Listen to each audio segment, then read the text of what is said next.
Hello and welcome to the Robertson radio show. Today I'm going to look at the madness which is the alt-left and social justice movement. Now, I want to make it very clear that I'm not alt-right and I don't support Trump and I don't really have a horse in this race. Pretty much I'm a political atheist.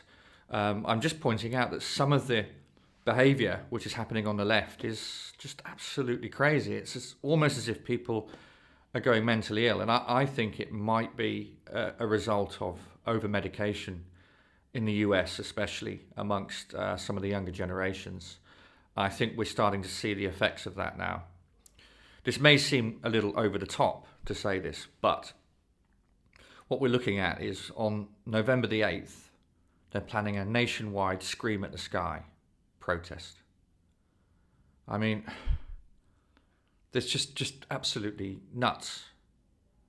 And then I just read today that some trans artist has collected 200 gallons of his own urine as a protest against Trump. I mean, he must have really been pissed off at Russian leaks, I guess. But what is going on? I really don't know. I really don't know what's going on. And I remember a few months ago hearing about some Labour MP. She was lamenting the fact and starting a campaign because the new British passport had more pictures of historical men on the insides of the pages than of women. And I just remembered this recently because I picked up a new passport, actually. And if I'm looking at here, I mean, okay, so we've got a man,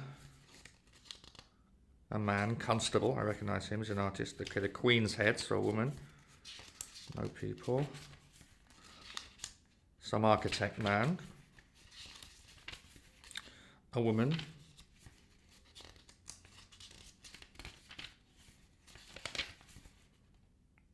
Okay, some actors, some women, some men. An Asian woman dancing, an African woman dancing, a man and a woman.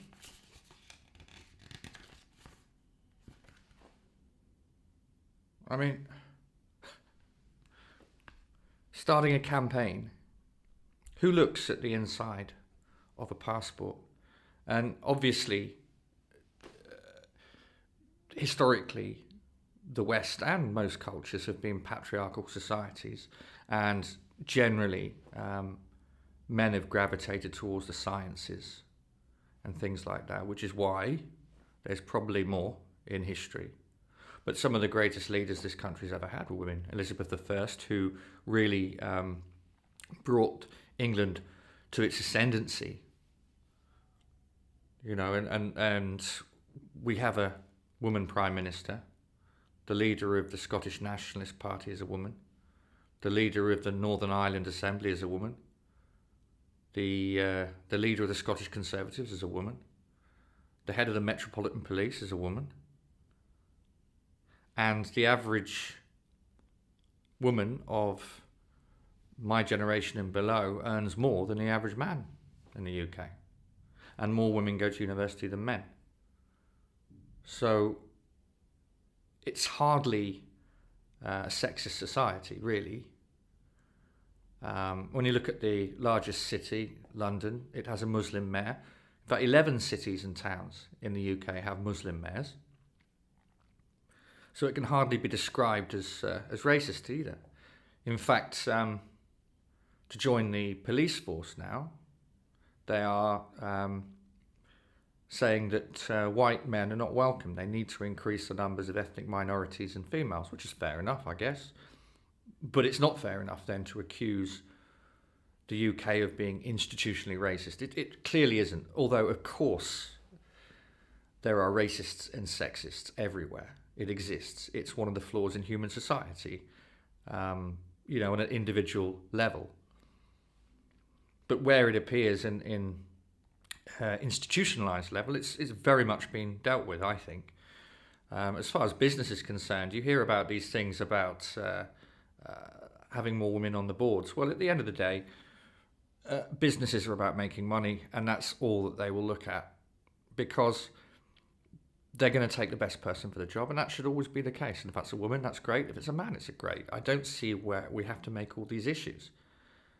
And it's not sexist to say that generally men and women find themselves attracted to different things. And this idea that we should bring up all children gender neutral, I think is dangerous. It's going to cause problems in the future. Certainly, children should not be forced into any particular role, and they should be encouraged in their interests rather than discouraged. I agree with that 100%.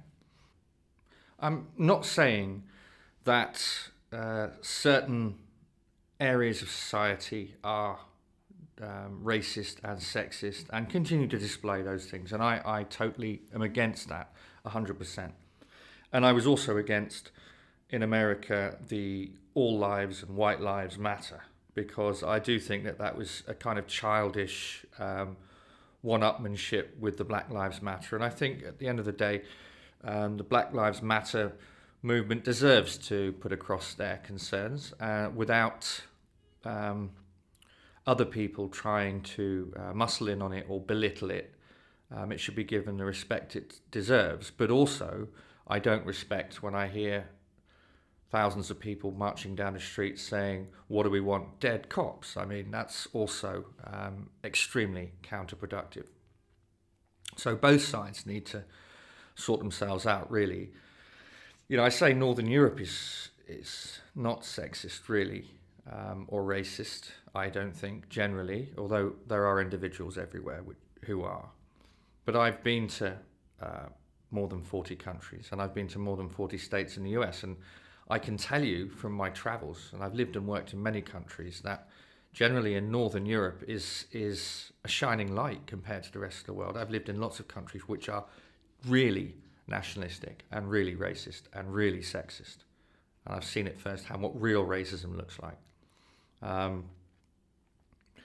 America is a little bit slower than Northern Europe to become fully egalitarian and equal opportunities, and to exercise those demons of racism and sexism. It's often seen as the land of the free.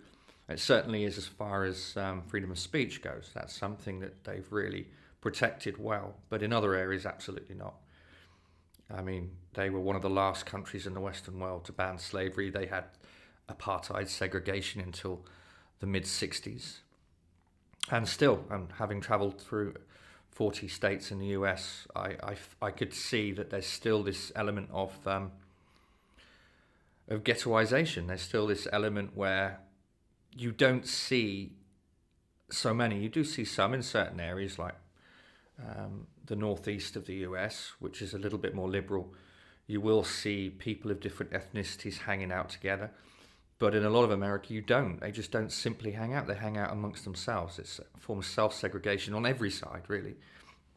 That's something which is a shame and does happen again everywhere. But from my own experience in the UK, generally people gravitated towards people of similar interests. So you got all of the computer nerds would hang around together and play computer games.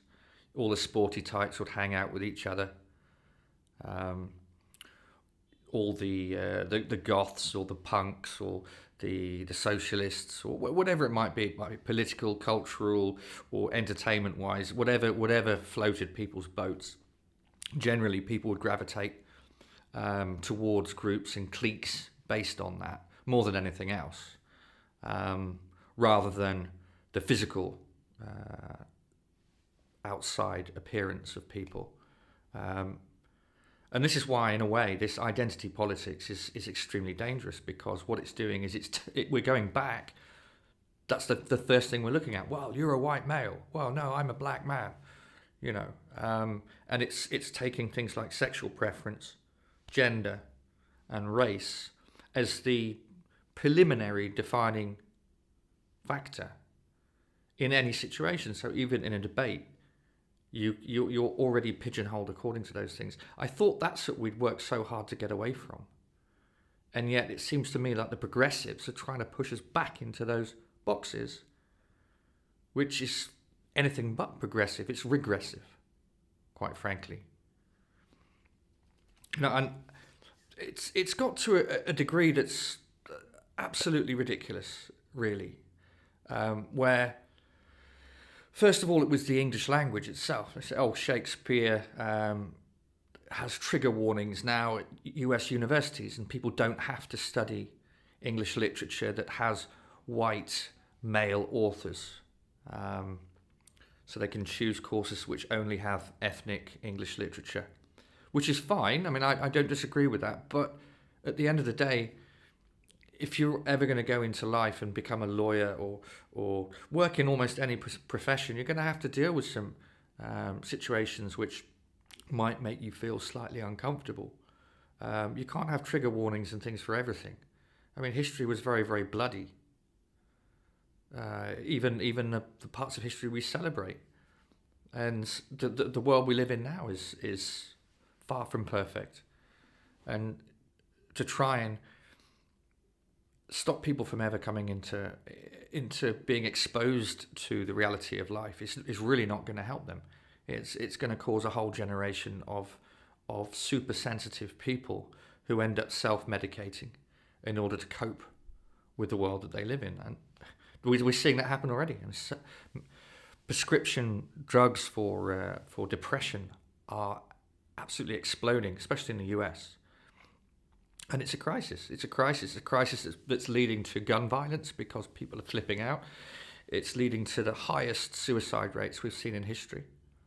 And we have to take this seriously. I mean, I thought, well, okay, English literature, forget the fact that it's called English literature, and forget the fact that most people historically who spoke English were English.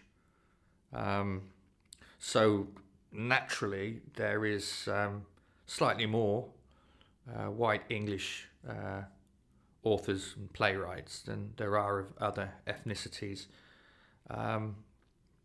Obviously, that's changing, and that's a good thing. I'm not against that.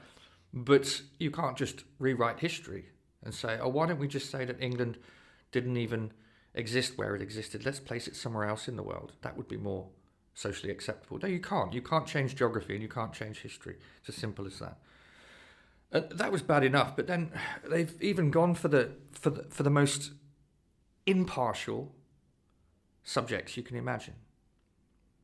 I mean, first of all, it's decolonizing science.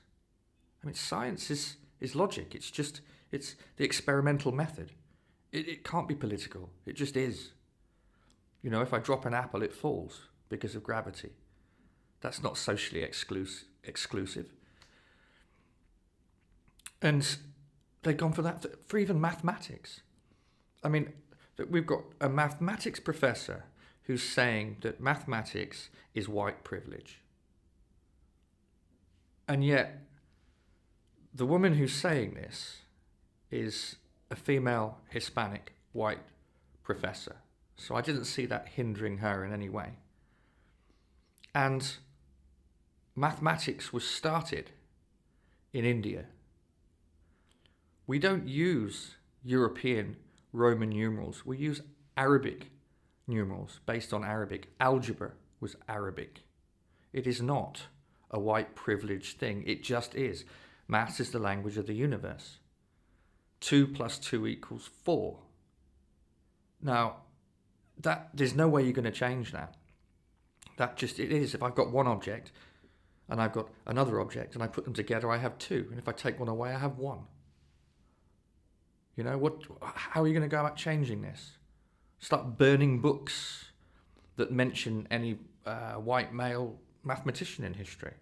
I mean, it's just gone absolutely loopy. In the meantime, you've got China and Russia and other countries are beavering away, increasing their technological capabilities, their economies, based purely on self-interest and what's going to work. And they're being very, very successful.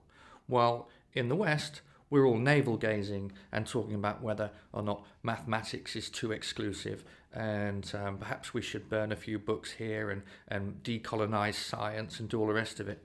While the rest of the world is building quantum computers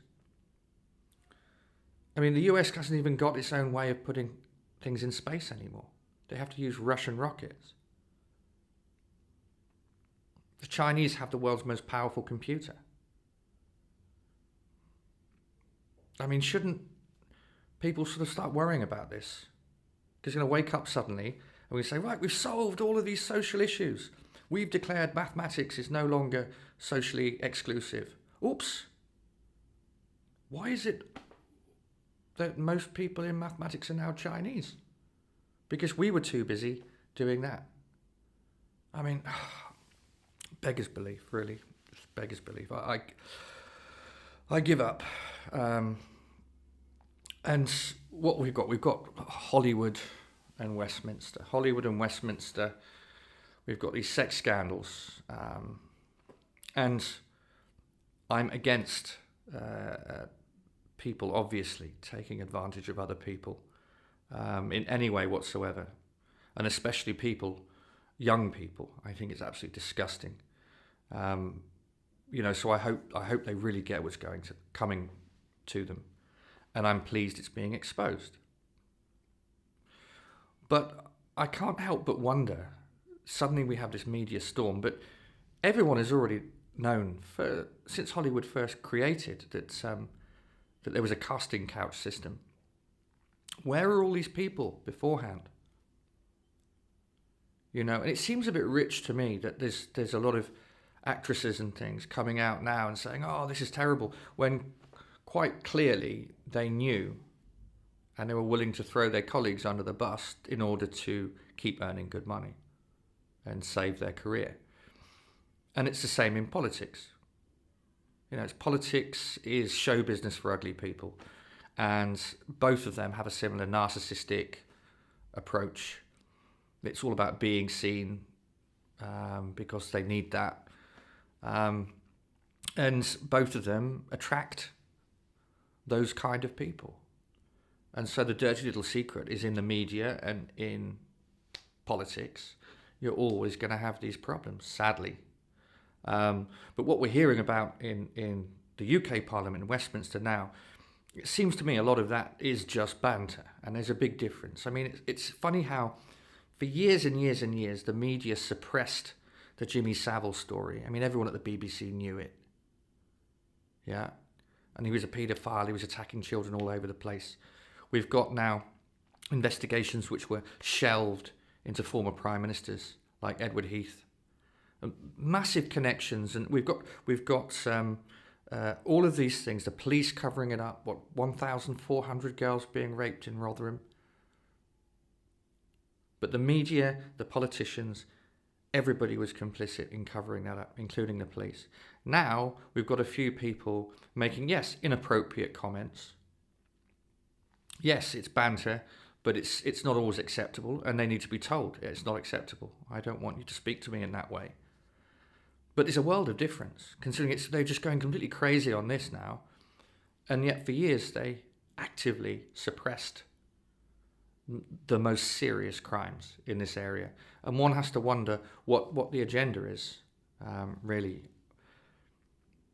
But we will see. We will see. Because what I'm hoping as some of the lesser people are thrown under the bus, they're going to start pointing the finger at other people. And we'll see how far this goes, because it's about time. And I hope it goes all the way to Washington and all the way to Westminster and all the way to the top of the police and all the way to the heads of the media, because that's where it'll probably go, if it's allowed to. I've been watching this crisis in the US between the alt-left and the so-called alt-right. And what I've noticed is that it's very difficult to separate them. You can separate them on some of their belief systems, like the alt-left is generally open to open borders, and the alt-right generally want closed borders. So there are differences, obviously, in what it is they're trying to achieve, but the methods they're using to achieve it are almost identical. And this makes me think of something that's always been a paradox in my mind, is the idea that that the far right is fascist, when actually it doesn't work like that. I don't know where this idea has come from. For example, the Nazi Party were the Nationalist Socialist Party. It was socialist, but also nationalist. And Adolf Hitler initially tried to join the German Socialist Party, and he was turned down. And he tried to write for the German Socialist newspaper. But so then he went to the Nazi Party, was accepted. And then later, the German Socialist Party and the Nazi Party tried to unify, and it was Hitler that put a block on it because he was angry that he hadn't been allowed in the Socialist Party. So these people are not necessarily right-wing. I wouldn't say they're left-wing either. I think the whole left-right thing is absolute nonsense. I don't think it really exists. Yes, there's a difference between socialism and capitalism. That's true. But fascism is not capitalism. Fascism, according to Mussolini, was the merger of state and corporate powers. It's corporatism. It's slightly different. It's not about capitalism in the sense of Adam Smith. It's in capitalism as in state control of capitalism. So it's a completely different situation to what most people assume. They have this very, very basic idea of left and right. But unfortunately, like most things, it's just the easy way that the media and politicians can present their argument. They always need a good guy and a bad guy. So it's as simple as that. They just produce these simple black and white terms, which are extremely inaccurate. I, for one, I can't stand Trump. I think Trump is a narcissist, complete narcissist, ego. He doesn't strike me as being particularly intelligent. But that doesn't mean to say that I like Clinton. I think Clinton is a psychopath. I think she needs to be in jail. I think she's lied to Congress. She paid the Russians for dossiers on Trump. Her husband manipulated the election process and her investigation by the FBI. So a lot of the accusations that had been hurled at Trump actually were being committed by the Democrats and not by the Republicans. Although, like I said, I don't like Trump, so I've got no horse in this race whatsoever. I'm just saying that what we're being told is not true, you know?